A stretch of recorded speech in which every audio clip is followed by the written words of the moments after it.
ओम शांति। ओम शांति। तो सभी रूहानी भाई बहनों का आज की इस गहरी चिंतन यात्रा में स्वागत है। आज हम एक ऐसे शाश्वत प्रश्न की गहराई में उतर रहे हैं जो शायद हर आत्मा ने कभी न कभी खुद से पूछा ही है। आखिर परमात्मा कौन है? उनका सच्चा परिचय क्या है? क्योंकि दुनिया में इतनी अलग अलग मान्यताएं हैं, इतने मत हैं कि मन में उलझन होना बहुत स्वाभाविक है। ये उलझन ही आज की सबसे बड़ी जड़ है। सोचिए, हम अपने दुनियावी पिता को कितनी आसानी से जानते हैं। हाँ, बिल्कुल स्पष्ट रूप से। उनका नाम, उनका चेहरा, वो कहाँ रहते हैं, सब कुछ। लेकिन जब बात परमपिता की आती है तो तस्वीर थोड़ी धुंधली हो जाती है। सही बात है। और इसी धुंधलेपन के कारण वो गहरा, वो अपनापन का रिश्ता महसूस नहीं हो पाता। तो आज कोशिश यही रहेगी कि उस एक यथार्थ परिचय को समझे। बिल्कुल। चलिए सबसे बड़े सवाल से ही शुरू करते हैं, जो रूप को लेकर है।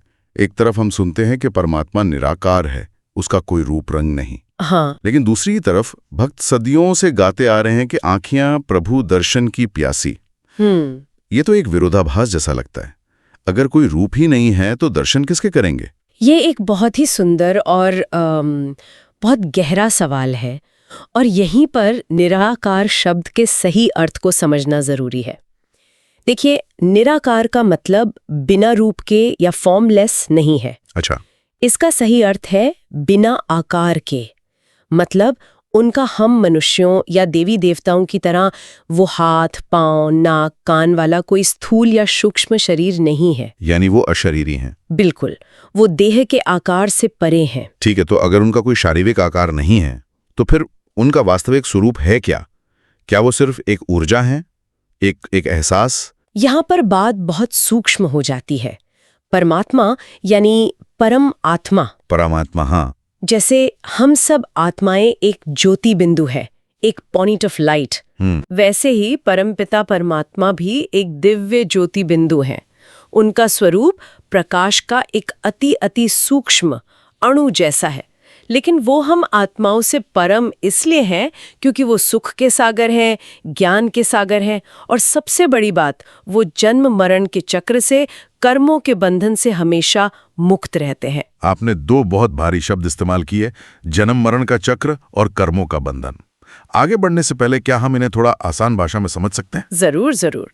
देखिए, सीधी सी बात है कि हम आत्माएं इस शरीर रूपी वस्त्र को पहनकर दुनिया में अपना पार्ट बजाती हैं। जी। और अपने कर्मों के आधार पर हम एक शरीर छोड़कर दूसरा लेते हैं।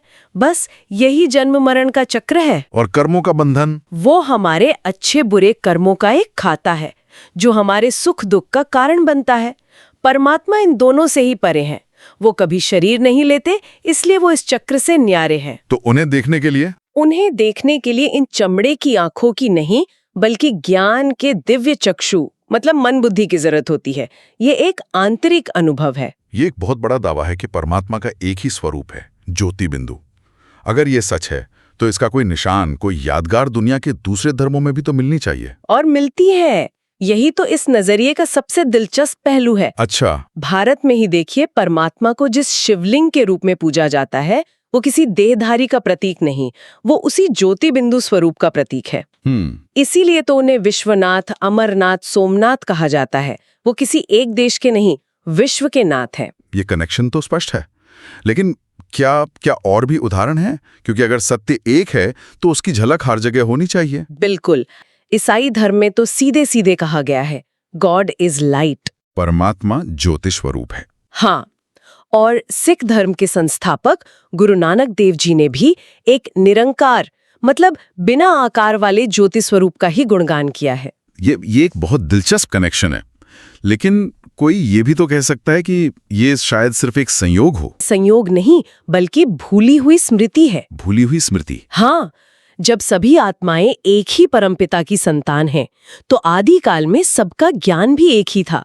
समय के साथ जब वो मूल ज्ञान और अनुभव गुम हो गया तो सिर्फ प्रतीक और रस्में बच गईं। और लोगों ने उन प्रतीकों को अपनी अपनी तरह से समझना शुरू कर दिया। बिल्कुल, जिससे अलग अलग धर्म और मान्यताएं बन गईं। लेकिन वो मूल प्रतीक आज भी उस एक सत्य की गवाही देते हैं। ठीक है, ये बात समझ में आती है। तो अगर परमात्मा एक ज्योति बिंदु हैं जो एक खास स्थान पर रहते हैं, तो ये उस आम धारणा को उसे पूरी तरह से पलट देता है कि भगवान हर जगह हैं, कण-कण में है। हाँ, कण-कण में भगवान, ये बात तो हम बचपन से सुनते आए हैं और ये सुनने में बहुत कंफर्टिंग भी लगता है। तो इस नजरिए से इसे एक भूल क्यों माना जाता है? मैं मानती हूँ कि ये विचार बहुतों को सुकून देता है, लेकिन चलिए इसे तर्क की कसौटी पर कसते हैं। परमात्मा के गुण क्या हैं? वो है सुख के सागर, शांति के सागर, पवित्रता के सागर। जी। अगर वो सचमुच कण-कण में होते तो इस दुनिया के कण-कण में हर इंसान में सुख, शांति और पवित्रता होनी चाहिए थी। पर आज हम क्या देख रहे हैं? ठीक इसके विपरीत, दुख, अशांति, भ्रष्टाचार। बिल्कुल। तो अगर परमात्मा सर्वव्यापी होते तो ऐसा कैसे हो सकता था? ये तो सोचने वाली बात है। और एक कदम आगे बढ़कर सोचिए, अगर हम कहते हैं कि वो कण-कण में है तो इसका मतलब हमें उन्हें हर अच्छी बुरी जगह में, हर पुण्यात्मा और हर पापी आत्मा में भी मानना पड़ेगा। हाँ, ये तो जो लोग दूसरों को दुख देते हैं, क्या हम कह सकते हैं कि उनके अंदर भी परमात्मा बैठकर वो काम करवा रहे हैं? ये तो परमात्मा का अपमान करने जैसा हुआ। बिल्कुल। इसलिए परमात्मा सर्वव्यापी नहीं बल्कि सर्वज्ञ है। सर्वव्यापी नहीं, सर्वज्ञ। इन दोनों में क्या फर्क है? क्योंकि अगर भगवान हर जगह नहीं है तो फिर उन्हें सब कुछ पता कैसे चलता है? बहुत अच्छा सवाल है। सर्वव्यापी का अर्थ है हर जगह होना, ओमनी प्रेजेंट, और सर्वज्ञ का अर्थ है सब कुछ जानना, ओमनिशेंट। इसे एक उदाहरण से समझिए। जैसे एयरपोर्ट का कंट्रोल टावर होता है। जी। जो व्यक्ति उस टावर में बैठा है वो एयरपोर्ट के कण-कण में मौजूद नहीं है, लेकिन अपनी ऊंची स्थिति से वो पूरे एयरपोर्ट पर नजर रख सकता है, हर प्लेन की गतिविधि को जानता है। ठीक है। इसी तरह परमपिता परमात्मा अपने परम धाम में, जो इस भौतिक दुनिया से भी परे है, वहां रहते हुए अपनी दिव्य दृष्टि और दिव्य बुद्धि से इस पूरी सृष्टि के आदि, मध्य और अंत तीनों कालों को जानते हैं। वो त्रिकालदर्शी हैं, सर्वव्यापी नहीं। ये एक बहुत बड़ा वैचारिक बदलाव है, जो हर जगह घुला मिला नहीं है, बल्कि एक विशिष्ट सत्ता है जिसका अपना एक नाम और अपना एक घर है। हाँ, तो चलिए इस प्रोफाइल को पूरा करते हैं। उनका नाम क्या है और ये परम धाम ये कहाँ है? उनका कोई व्यक्तिवाचक नाम नहीं है, जिससे राम या कृष्ण जो शरीरों के नाम थे। उनका गुणवाचक, कर्तव्यवाचक नाम है शिव। शिव। हाँ, शिव शब्द का अर्थ ही होता है कल्याणकारी, बेनिफैक्टर। क्योंकि वो सभी आत्माओं का कल्याण करते हैं, उन्हें दुख से मुक्त कर सुख शांति देते हैं, इसीलिए उनका नाम शिव है। और उनका धाम? उनका धाम यानी रहने का स्थान इस सूर्य चांद तारों की दुनिया से भी परे है। उसे ही परमधाम, ब्रह्मलोक या शांति धाम कहते हैं। और वो मूल रूप से हम सभी आत्माओं का भी असली घर है। अच्छा, हमारा भी घर वहीं है? हाँ, हम आत्माएं वहां से इस दुनिया में अपना पाठ बजाने आती हैं। और इस सृष्टि पर उनका कर्तव्य क्या है? हमारा उनसे रिश्ता क्या है? परमात्मा के साथ हमारे मुख्य रूप से 3 संबंध हैं, जो बहुत सुंदर हैं। जी। पहला, वो हमारे परम पिता हैं। जैसे लौकिक पिता से बच्चों को वर्षा मिलता है ना, वैसे परम पिता से हमें सुख, शांति और आनंद का वर्षा मिलता है। दूसरा, वो हमारे परम शिक्षक हैं। वो हमें सत्य ज्ञान सिखाते हैं कि हम कौन हैं, वो कौन है और ये दुनिया का चक्र कैसे चलता है। और तीसरा? और तीसरा, वो हमारे सद्गुरु हैं, जो हमें मुक्ति और जीवन मुक्ति की राह दिखाकर वापस अपने घर परम धाम ले जाते हैं। और उनका ये कर्तव्य निभाने का समय वो कब आता है? वो इस सृष्टि पर तब अवतरित होते हैं जब धर्म की अति ग्लानि होती है, मतलब जब दुनिया में पाप और दुख अपने चरम पर पहुंच जाता है, जिसे कलयुग का अंत कहा जाता है। बिल्कुल। ये सृष्टि का चक्र 4 युगों में चलता है, सतयुग, त्रेता, द्वापर और कलयुग। तो वो कलयुग के अंत में आकर फिर से नए चक्र यानी सतयुग की स्थापना करते हैं। तो अब हमारे पास एक पूरी तस्वीर है। परमात्मा एक ज्योति बिंदु स्वरूप है जिनका नाम शिव है, जो परम धाम में रहते हैं और जो हमारे पिता, शिक्षक और सद्गुरु हैं। जी। इस सारी जानकारी के बाद सबसे महत्वपूर्ण सवाल, कोई आत्मा अपने इस पिता से जुड़ कैसे सकती है? वो सच्ची शांति का अनुभव कैसे कर सकती है? इसका रास्ता है स्मृति, या जिसे राजयोग भी कहते हैं।